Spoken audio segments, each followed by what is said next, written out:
ከሰማይ ወደ ምድር የሚዘንቡት የእሳት ላንቃዎች እየተፈራረቁበት የሚገኘው እርግማን ይመስል ወትሮውኑ ሰላም እንዳይሰፍንበት እጅጉን አስቸጋሪና በከባዱ እየተፈተነ ያለው ቀጠና እያስተናገደ የሚገኘው ቀውስ አሁን ከምን ጊዜውም በላይ አሳሳቢነቱ ተባብሶ ቀጥሏል።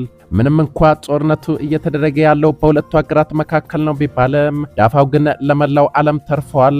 አውዳሚነቱም በዛው ልክ እየተመዘገበ ይገኛል። ከዛሬ ነገ አንዳች መፍትሄ ሊያመጣ ይችላል የተባለው የሰላም ንግግርም ቀስ በቀስ እየተዘነጋ ነገሮች ሁሉ ወደ ወታደራዊ እርምጃዎች እያደሉ መጥተዋል። ውጥረቱም ተባብሷል። በቀጠናው ስትራቴጂካዊውን የውሃ አካል በኃይል ለመቆጣጠር ለገላጋይ የቸገረ ከባድ የጦር ፍልሚያ በአሁኑ ሰዓት እየተደረገ ይገኛል። አሁን ስጋቱ በመካከለኛው ምስራቅ ብቻ የተገደበ ሳይሆን እስከ ቀይ ባህር ድረስ መድረሱ በይፋ ታውቋል።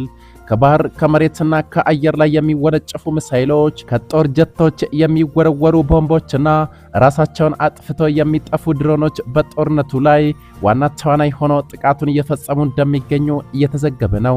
ለ12ኛ ተከታታይ ቀናት አሜሪካ ሌሊቱን ኢራን ላይ ከባድ ድብደባ ስትፈጽም በኢራን የሚደገፉት የየመን ሁቲዎች ደግሞ ሁለት የሳውዲ ነዳጅ ጫኝ መርከቦችን በቀይ ባህር ላይ ማጥቃታቸው በዛሬው ዕለት በዓለም አቀፍ መገናኛ ብዙሃኖች እየተዘገበ ነው። የኢራን መገናኛ ብዙሃን አሜሪካ ሌሊቱን በፈጸመችው ጥቃት ሁለት ዜጎች መገደላቸውን እወቁ ካለ በኋላ ፈንጂ በተቀበረበት በሆርሙዝ ወሽመጥ ለማለፍ ጥረት ያደረገ አንድ ነዳጅ ጫኝ መርከብም በእሳት መያያዙን ገልጸዋል። የአሜሪካው ፕሬዝዳንት ዶናልድ ትራምፕ ከዛሬ ጀምሮ ኢራን በሆርሙዝ ወሽመጥ ላይ የሚያልፉ መርከቦች ላይ ጥቃት መፈጸሟን ከቀጠለች ድልድዮቿና የኃይል ማመንጫ መሰረተ ልማቶቿን አንድ በአንድ እናወድማቸዋለን በማለት ቁጣ ያዘለ መልእክታቸውን አስተላልፈዋል።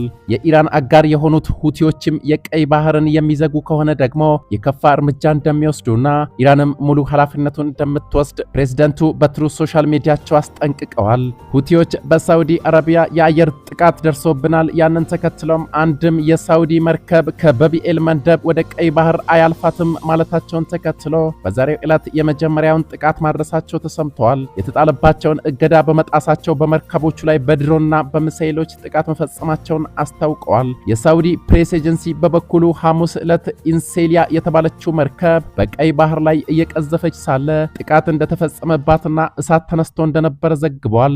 የመርከቧ ሁሉም ሰራተኞች ደህንነታቸው የተጠበቀ መሆኑን ጨምሮ የዜና ኤጀንሲው በዘገባው ላይ አስታውቋል። የዩኬ ባህር ትራንስፖርትና ንግድ ባለስልጣን በበኩሉ የሳውዲ ነዳጅ ጫኝ መርከብን ምንነቱ ያልታወቀ ተወንጫፊ እንደመታት አስታውቋል። ሰኞ ዕለት የሁቲ ታጣቂዎች የባህር ላይ ትራንስፖርት እገዳ ጥለናል ያሉ ሲሆን የመገናኛ ብዙሃን ባለስልጣናት ደግሞ በቀይ ባህር ደቡባዊ መግቢያ ላይ የሚገኘውን በቢኤል መንደብን ለሳውዲ መርከቦች ዝግ ሊያደርጉ መሆኑን ዘግበዋል። አሜሪካና እስራኤል ቴህራን ላይ ጦርነት ከከፈቱ በኋላ የሆርሙዝ ወሽመጥ ሙሉ በሙሉ መዘጋቱን ተከትሎ ቀይ ባህር ቁልፍ የነዳጅ መተላለፊያ በመሆን እያገለገለ ቢገኝም አሁን ግን የግጭቱ መዘዝ አድማሱን እያሰፋ ዳፋው ከመካከለኛው ምስራቅ እስከ ምስራቅ አፍሪካ ድረስ በፍጥነት እየተንሰራፋ ይገኛል። በቀይ ባህር ላይ የሚደረገው የመርከበኞች እንቅስቃሴ በመታወኩ በዓለም አቀፍ የነዳጅ ዋጋ ላይ ከአሁኑ ከፍተኛ ጭማሪ መታየት ጀምሯል። በርካታ ነዳጅ የጫኑ መርከቦችም ወደ መጡበት እየተመለሱ መሆናቸው ነገሩን አሳሳቢ አድርጎታል። አሜሪካ በኢራን ላይ የምትፈጽመው ጥቃት እስከቀጠለ ድረስ እኛም ድርሻችንን ለመወጣት ዝግጁ ነን የሚለው አማጺ ቡድኑ ከሆርሙዝ ቀጥሎ የዓለማችን ዋነኛ የባህር መተላለፊያ የሆነ ቀይ ባህር ላይ ውጥረቶች እንዲፈጠሩ በር ከፍቷልም እየተባለ ነው። ኢራን ሆርሙዝን ስትዘጋ የሁቲ አማጺ ቡድን ደግሞ ቀይ ባህርን ይዘጋል ነው ጉዳዩ። ይህ በእንዲህ እንዳለ አዳሩን የኢራን ድሮኖች በባህረ ሰላጤው በሚገኙ ትልቁ የአሜሪካ የስለላ ተቋም CIA ላይ ጥቃት ማድረሳቸው ተሰምቷል። ከዚሁ ጋር በተያያዘ ጥቃቱን ኢራን ለብቻዋ ማድረስ አትችልም፣ ሩሲያ መረጃ በመስጠት ወይም ቴክኖሎጂ በማቅረብ ተሳትፎ አድርጋ ስለመሆኑ ምርመራ መደረግ እንዳለበት የአሜሪካ የደህንነት ባልደረቦች ለሮይተርስ ተናግረዋል ተብሏል። ስማቸው ሳይጠቀስ ለሮይተርስ አስተያየታቸውን የሰጡት ምንጮች ኢራን በCIA ተቋማት ላይ ለፈጸመችው ጥቃት ሩሲያ እጇ ስለመኖሩ ገና ድምዳሜ ላይ ባይደረስም ነገር ግን የጥቃቱ ኢላማውን የጠበቀ መሆንና ውጤታማነቱ እንዲሁም ሩሲያ ለኢራን የምትሰጠው ሰፊ የቴክኒክ ድጋፍ ለጥርጣሬው በማስረጃነት ግብአት የመሆን እድል አለው ተብሏል። ጥቃቱ የደረሰባቸው የCIA አንዱ ተቋም በሳውዲ ሪያድ ከሚገኘው የአሜሪካ ኤምባሲ አቅራቢያ ያለ ሲሆን ሌላኛው ደግሞ በምስራቃዊ ኢራቅ ያለ ነው ተብሏል። ሌሎች በቀጠናው የሚገኙ የሲአይኤ ተቋማትም ጥቃት እንደተፈጸመባቸው ሮይተርስ ያነጋገርኳቸው ምንጮች ገልጸውልኛል ያለ ሲሆን ዝርዝር መረጃ ከመስጠት ግን ተቆጥበዋል ብለዋል። በሌሎች የኢራን ጥቃቶች ባህሬንና ኩዌት የሚገኙ የአሜሪካ ጦር ሰፈሮች ተደብድበዋልም ተብሏል። የአሜሪካ ማዕከላዊ እዝ ሴንትኮምም በደቡባዊ ኢራንና በዋና ከተማ ቴህራን ሳይቀር ኢላማዎችን መትቻለው፣ ያም ኢራን በሆርሙዝ ወሽመጥ በኩል በሚያልፉ መርከቦች ላይ ጥቃት የማድረስ አቅምን ለማዳከም ያለመ ነው ብለዋል። የኢራን ውጭ ጉዳይ ሚኒስትር አባስ አራክቺ በበኩላቸው ከዋሽንግተን ጋር የሚደረገው ውይይት ወደፊት ሊራመድ አልቻለም፣ ለዚህም ምክንያቱ አሜሪካ በድርድሩ ላይ የምታሳየው የበላይነትን የማንጸባረቅ አቋም ነው በማለት ድርድሩ ያለበትን ሁኔታ ጠቁመዋል። ዋናውና ትልቁ ችግር ምክንያታዊ ያልሆነውና የተጋነነው እንዲሁም የበላይነትን የሚሻው የአሜሪካ አቀራረብ ነው ብለዋል የውጭ ጉዳይ ሚኒስትሩ።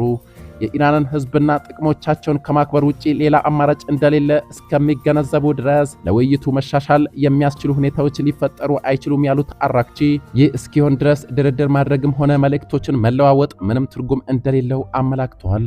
በመካከለኛው ምስራቅ የተቀሰቀሰው ጦርነት አድማሱን እያሰፋ እርስ በርስ መጠቃቃቱ ከዕለት ወደ ዕለት ተጠናክሮ መቀጠሉ ዓለማችን ሌላ ቀውስ እያስተናገደች ነው ቢባል ፈጽሞ ማጋነን እንዳልሆነ ለመረዳት ተችሏል።